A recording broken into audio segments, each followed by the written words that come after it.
1981 was a year of explosive growth for the video game industry as a whole, and for one company in particular. Activision, bringing you the most creative and original home video games with extraordinary graphics, exciting sound, and incredibly realistic action.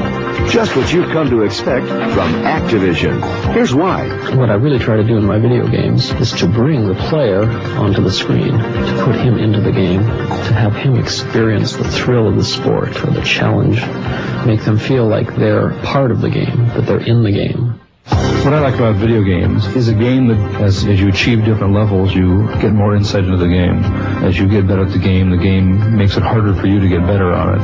It should have a skill factor, and the skill factor should either be one of physical reaction, or there should be a strategy involved, a mental thing that you have to do, so that the game itself grows on you. I enjoy people enjoying themselves. I think that's what it comes down to. I think what turns me on mostly in game programming is the unique combination of technical skills and creative juices. To combine those things, I really enjoy that. My specialty in video game design is graphics and sound.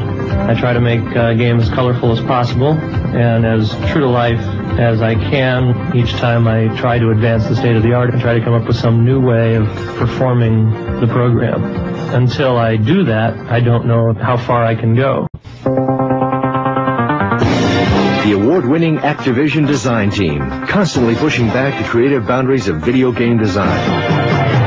The hallmark of an Activision game is the unique ability our designers have to bring you inside the game, to make you feel like you're a part of it and not just playing with it.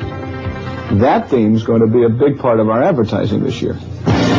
The Activision advertising plan features campaigns for every new game that's introduced. And for the first time, a new corporate campaign ties it all together with the real name of the game, Activision. And we're not stopping there. Activision continues to introduce new and innovative point-of-sale materials, as creative and original as the Activision games themselves. They'll generate real excitement in the retail environment and keep the retailers ahead of the game. And to keep the games coming, Activision recently opened its 92,000 square foot manufacturing and distribution facility, and it's turning out cartridges faster than ever. Production capacity will soon be 3 times what it is today. No amount of advertising support or production capacity means anything if you don't have it in the game to begin with. And that's where our design team comes in. They are constantly pushing back the creative boundaries in game design. And Activision is actively recruiting and developing new game design talent. Every new game that we come out with at Activision is a new breakthrough in the technology. Barnstorming is a breakthrough in its use of graphics and vivid colors.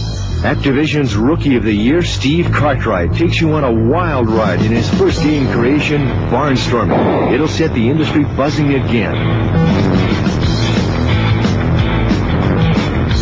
And new from David Crane, the excitement and wheel-spinning exhilaration of the definitive game on racing, Grand Prix.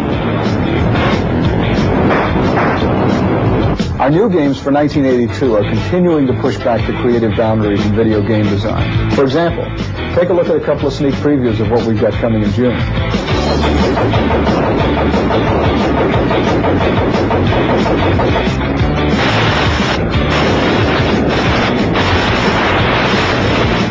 We've come out of nowhere to be a leader in the industry in just 2 years.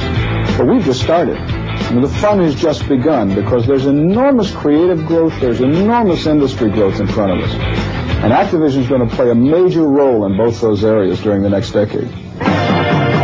Activision 1982, on the move with an expanding creative team, unique and powerful advertising and merchandising support, and of course, those incredibly involving games.